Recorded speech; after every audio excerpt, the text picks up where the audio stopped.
ખેડાના મહુધા મામલતદાર કચેરી ખાતે આજે કોંગ્રેસ દ્વારા અનોખી રીતે મૌન ધરણાનું આયોજન કરાયું। સવારે 10 વાગ્યાથી બપોરે 12 વાગ્યા સુધી ચાલેલા વિરોધમાં કોઈ સૂત્રોચ્ચાર નહીં પરંતુ બેનરો સાથે મૌન આક્રોશ વ્યક્ત કરવામાં આવ્યો। ખેડા જિલ્લા કોંગ્રેસ સંગઠન દ્વારા આયોજિત આ ધરણામાં મોંઘવારી, ખેડૂતોની સમસ્યાઓ, પશુપાલકો પર વધતો બોજ અને સામાન્ય જનતાની મુશ્કેલીઓ મુદ્દે સરકાર સુધી અવાજ પહોંચાડવાનો પ્રયાસ કરવામાં આવ્યો। કોંગ્રેસે આ વિરોધને રાજકીય નહીં પરંતુ જનતાની વેદના વ્યક્ત કરવાનો પ્રયાસ ગણાવ્યો।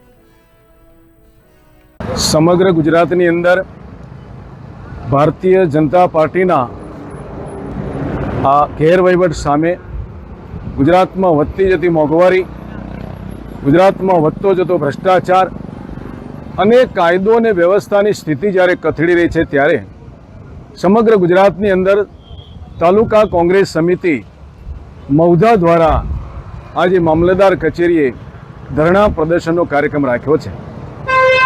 કાર્યક્રમ એટલા માટે રાખ્યો છે કે કોંગ્રેસ હર હંમેશને માટે સત્તામાં હોય કે ન હોય એ પ્રજાના પ્રશ્નો માટે લડતી રહી છે, પ્રજાની સુખાકારી માટે કામ કરતી રહી।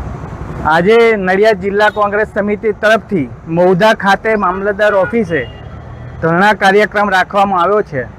આજે ગુજરાત રાજ્યમાં દરેક ચીજ વસ્તુઓનો જે ભાવ વધાર્યો છે, એવી રીતે કે દાળનો ભાવ છે, ગેસનો ભાવ છે, તેલનો ભાવ છે, દરેક ખાદ્ય ચીજ વસ્તુઓ પર જે ભાવ વધાર્યા છે એ દરેક મોંઘવારીનો માર આમ જનતા ઉપર પડેલો છે। એટલે આ સરકારને અમારે કહેવું છે કે ધ્રુસકે ને ભ્રુસકે આ ભાવ ના વધારો।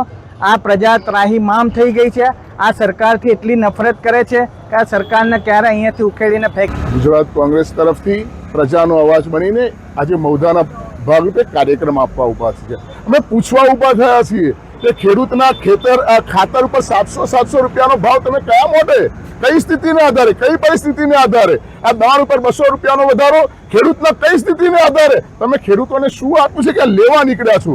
એથી આગળ મારે વાત કરવી છે કે તેલના ડબ્બાના ભાવ, ગેસના સિલિન્ડરના ભાવ, આજે મારી ગૃહિણીઓના રસોડાનું બજેટ ખોરવાઈ રહ્યું છે।